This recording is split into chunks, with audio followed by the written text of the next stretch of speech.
Assalamualaikum warahmatullahi wabarakatuh. Okey, untuk modul 6 ni kamu akan tengok apa itu computing component. Okey, bawah computing component ni kita akan tengok apa itu processor, memori, cloud dan banyak lagi lah. Okey, objektif ni kamu boleh buat tengok sendiri. Okey, kita tengok inside the case. Okey, inside the case ni maksudnya apa yang ada di dalam komputer tu lah. Okey, ni adalah contoh-contoh komputer yang saya dah ajar sebelum ni lah. Desktop, laptop, wearable device, mobile device. Itu adalah jenis-jenis barang elektronik lah. Kita akan tengok apa yang ada dekat dalam barang elektronik tu. Okay, ini adalah contoh-contoh barang yang ada dekat dalam.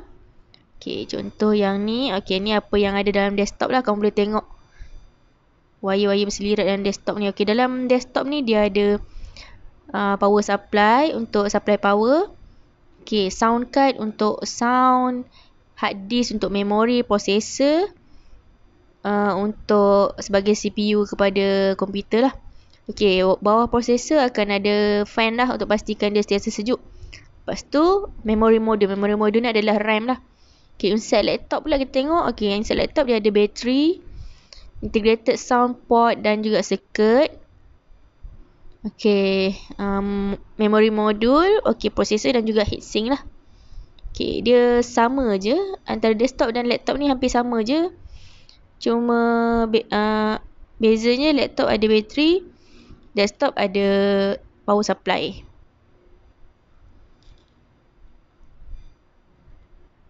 Okey, kita tengoklah inside the case. Okey, inside the case ni benda yang paling penting adalah power motherboard lah. Okey, motherboard ni dia adalah main circuit board. Circuit board yang paling main lah dekat dalam komputer ni. Dia adalah sejenis chip dalam chip komputer yang kecil. Dan chip komputer ni dia adalah integrated antara circuit lah. Maknanya dia connect dari circuit ke circuit. Okay, ni adalah contoh motherboard. Okay, yang biru ni adalah, okay, dua-dua adalah motherboard. Tapi yang biru ni more kepada laptop punya motherboard. Dan yang hitam ni adalah desktop punya motherboard. Okay, kita tengok processor. Okay, apa itu processor? Processor ni kita boleh juga panggil dia sebagai central processing unit lah. Okey, dan dia punya function adalah untuk operatekan komputer tu lah, bagi komputer tu jalan. Okey, multi-core komputer. Okey, multi-core processor. Okey, multi-core processor ni adalah chip dalam CPU tu. Okey, chip ni chip dalam CPU tu adalah apa yang tadi? Okey, inilah processor chip ni. Intel ataupun dia sama ada Intel ataupun saya tak ingat, saya ingat Intel je.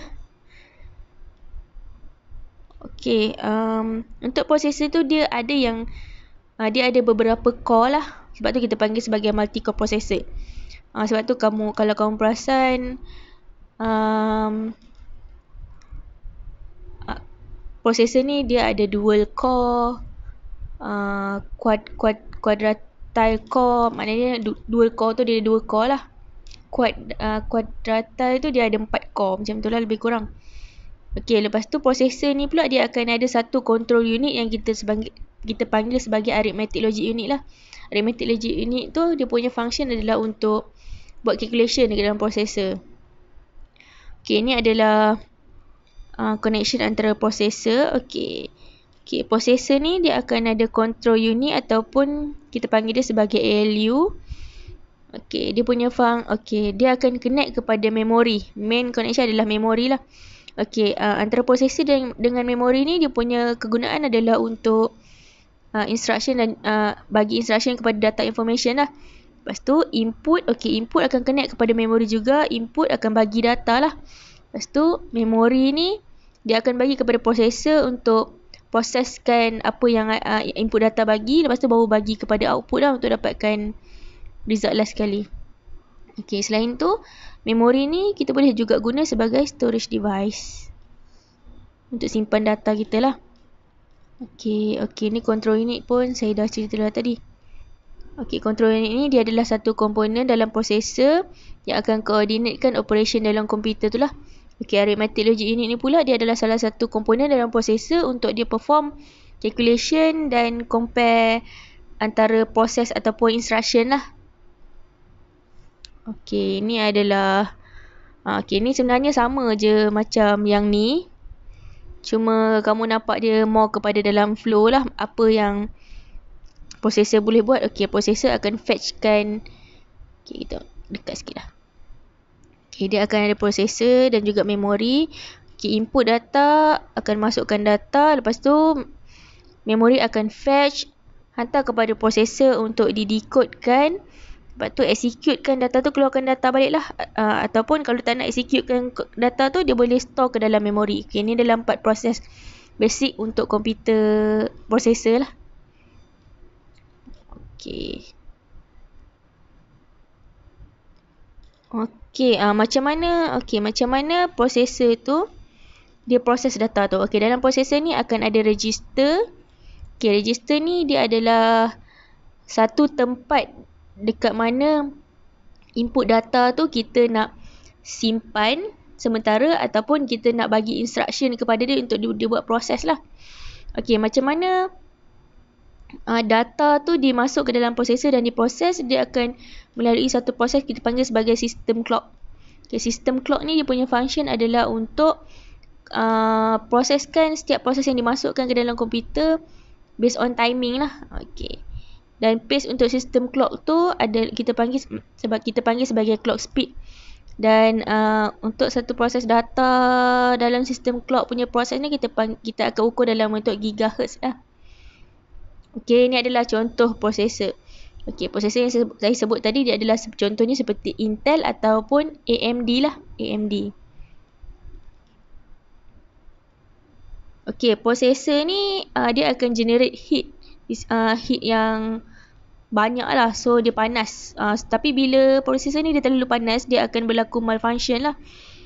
So, untuk elak berlaku malfunction ni, kita akan tambahkan cooling lah. Contoh macam heatsink, liquid cooling teknologi dan juga cooling pad untuk pastikan prosesor chip kita sentiasa sejuk. Okay, ni adalah contoh heatsink. Okay, yang bawah ni adalah prosesor kamu lah. Heatsink ni kita akan letak atas prosesor untuk pastikan prosesor kita sentiasa sejuk. Okay, ni adalah contoh cooling pad untuk laptop kamu. Okay, kita tengok cloud computing pula. Okay, cloud computing ni dia adalah salah satu computing proses yang dijalankan secara cloud lah. Dia punya kebaikan, mudah diakses, lebih jimat, space saving dan juga scalability lah. Okay, untuk kita tengok data representation pula. Okay, data representation ni maksudnya data yang dimasukkan dalam komputer. Data yang dimasukkan dalam komputer ada dua jenis, satu analog, satu lagi digital. Okay, analog ni dia adalah salah satu signal yang continuous lah. Okay, digital pula dia adalah salah satu signal yang ada dua state. Okay, state dia adalah dalam bentuk kosong dan juga satu. Okay, untuk unit pula, unit digital ni kita panggil sebagai bit ataupun byte lah. Okay.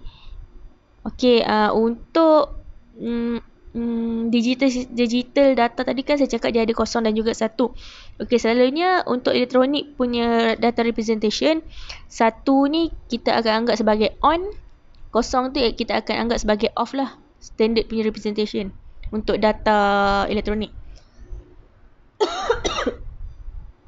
Okay, ini adalah contoh data bit yang saya cerita tadi. Okay, untuk data digital data semuanya ada 8 bit. Okay, kamu nampaklah kat sini semuanya ada 8 data, 8 bit. Okay, 8 bit ni dia adalah bila kita convert dia kepada, bila data tu dah cukup 8 bit, kita akan panggil dia sebagai 1 byte. Okay, ni adalah contoh macam mana data diproses lah dalam bentuk bit dan juga byte. Okay, contoh kita masukkan T. Okay, komputer ni akan scan lah. Okay, akan scan, akan dapatlah input T. So, prosesor ni akan buat processing. Dia akan convert T ni akan di-convert kepada dalam binary code lah. Kamu nampak kat sini kan. 01010100 ni adalah T. So, binary ni lah akan digunakan akan dibuat proses melalui control unit ataupun ALU lah untuk dikeluarkan sebagai output. Kamu akan dia proses, kita masukkan T, processor akan proses dalam bentuk binary.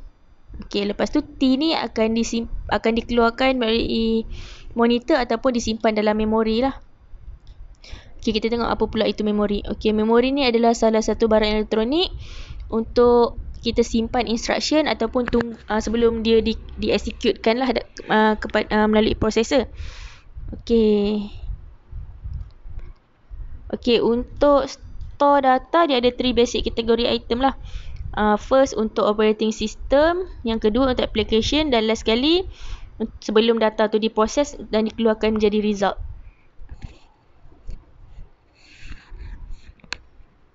Okey, macam saya cerita tadi, processor ada register untuk dibuat instruction. Untuk memori pula, dia akan ada address lah. Maknanya register tadi kita register dulu. So kalau dia nak stay dalam memori, dia perlukan address lah supaya dia boleh ada tempat tinggal sementara. So dalam memori ni akan ada address lah. Processor tu pula adalah tempat untuk kita register. Okay, dan memory size ni selalunya kita akan measure menggunakan gigabyte lah. Okay, untuk memori ada 2 type, volatile dan juga non-volatile. Okay, volatile ni contoh dia adalah RAM. Untuk non-volatile ni adalah ROM lah. RAM ni adalah data sementara, maknanya dia lose content bila power ditutup. Untuk non-volatile ni pula dia data, kita boleh simpan data tu selama-lamanya. Dia akan hilang bila kita buang saja. Maknanya non-volatile ni kita tutup power pun data still ada kat situ. Okey, ni adalah contoh memori lah. Okey, ni adalah 2 common basic of RAM, dynamic RAM dan juga static RAM. Okey, ni adalah contoh-contoh RAM, kamu boleh tengok. Okey, standard yang kita selalu dengar adalah DDR lah. DDR ni adalah standard komputer RAM yang selalu digunakan. Okey, ni adalah contoh gambar RAM. Okey, kita tengok memory cache. Okey, memory cache ni pula adalah memory cache tu dia sebenarnya adalah gambaran secara virtual dekat dalam RAM tu. Okey, sebenarnya dia adalah pembahagian RAM ni lah sebenarnya memory cache tu. Kalau kamu nampak, dekat sini dia dah bahagilah. Dia bahagikan L1 cache, L2 cache, maknanya dia bahagikan RAM tu kepada beberapa part. Okay, function dia sebenarnya adalah untuk lajukan proses komputer lah. Maknanya bila kita masukkan satu data tu tak perlu tunggu lama sangat. Dia boleh terus, maknanya dia ada banyak memori lah yang dia boleh stay. Dia tak perlu beratur bila dia akan masuk je dekat mana memori kosong tu, dia akan terus masuk. So proses dia lebih laju lah. Itu untuk memory cache. Okay, ROM. Okay, ROM ni selalunya adalah digunakan untuk firmware lah. Firmware ni maknanya untuk OS kamu, operating system kamu. Maknanya bila komputer, kalau kita tutup komputer, operating system kita hilang, susah lah pula kan. Nanti bila on balik, kita kena download balik pula operating system, susah. Okay, flash memory. Okay, flash memory ni dia adalah salah satu barang elektronik untuk kita simpan data-data dokumen lah. Maknanya data tu, maknanya flash memory ni dia ada power, battery power dia sendiri untuk retainkan information dekat dalam flash memory tu walaupun komputer ditutup. Itu adalah salah satu kebaikan flash memory lah. Memory ni pula dia ada access time lah. Access time ni maknanya amount of time yang processor perlukan untuk baca data daripada memori. Soalnya kita measure dia dalam bentuk nanosecond lah. Ni adalah access time terminology, millisecond, microsecond, nanosecond, picosecond. Ni adalah dia punya simbol. Speed untuk millisecond 1000 of a second, microsecond 1 million of a second, nanosecond 1 billion, dan picosecond adalah 1 trillion lah. Maknanya lagi bawah ni lagi cepat lah. Kita tengok storage solution. Storage solution ni ada, kita tengok contoh hard drive lah. Untuk internal hard drive kita ada 2 jenis, magnetic hard drive HDD ataupun solid state drive SSD. Ni adalah contoh hard drive, ni adalah contoh SSD lah. Okay, external hard drive ada USB, flash drive dan juga optical media. Okay, optical media ni adalah CD. Okay, cloud storage ni, rasanya dah cerita hari tu, cloud storage ni untuk save data secara cloud. Okay, adapter card ni untuk memory slot, mostly untuk sound dan video. Expansion slot tu adalah slot tambahan lah. Okay, ni adalah adapter card. Okay, rasanya dah cerita dah ni hari tu. Okay, plug and play. Okay, kita tengok plug and play tu apa. Okay, plug and play tu adalah salah satu teknologi. Salah satu teknologi. Dia adalah teknologi, maknanya plug and play ni device luar ataupun kita panggil dia sebagai peripheral device lah. Device luar yang kita connect kepada komputer kita dan dia boleh digunakan lah. Contoh macam speaker kita connect kepada komputer, kita plug, lepas tu kita boleh keluar suara lah daripada speaker tu. Okay, USB adapter. Okay, USB adapter ni macam, dia bukan pen drive. Dia ada data, dia ada satu function dekat dalam USB adapter. Contoh macam wifi kamu tu, untuk gunakan wifi ke komputer kita, sebenarnya dia ada satu dongle. Dongle tu dia punya function untuk hidupkan wifi kita. So bentuk dia dalam bentuk USB adapter lah. Selalunya digunakan dalam desktop kita lah, bukan PC. Kalau kamu perasan, kadang-kadang dekat belakang desktop ada satu bentuk USB yang ada antena. Okay, bus adalah kabel untuk communicatekan data daripada antara prosesor, memori dan juga input dan output. Okay, word size tu adalah number of bit processor lah, yang data tadi. Okay, word size tu ada data lah. Okay, ni ada contoh bus. Okay, ni secara teori lah. Secara teori, bus ni untuk connectkan antara memori dan juga prosesor. Okay, bus pula ada 3 jenis bus: system bus, backside bus dan juga expansion bus lah. Okay, ni adalah power supply. Ni power supply untuk, okay, ni adalah power supply untuk desktop. Ni adalah power supply untuk laptop. Okay, ni adalah bateri untuk laptop. Tadi untuk charger lah. Ni bateri untuk mobile device. Okay, itu saja untuk modul 6. Okay, nanti kita tengok modul 7 pula.